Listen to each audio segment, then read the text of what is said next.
te auhina pauri.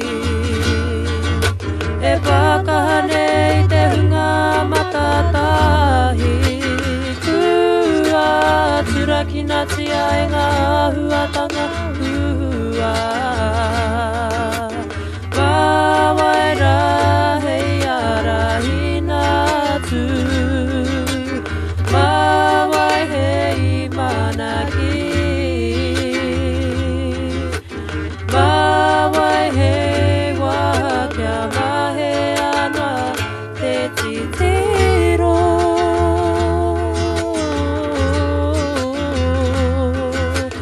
Kei hara koutou ngā tokatu moana. Hei akina I ngā hoki no te wā. Ua whakarere a mātou ki tēnei. A whakamataku ki a Vanuatu taku ringa.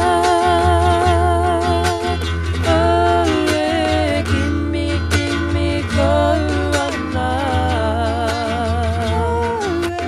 Whakawawa e ana.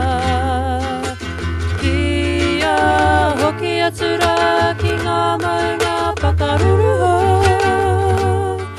Kia purea e ngā haua ka whiringa tea.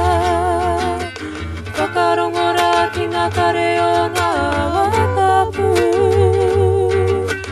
Rongonoa te wairu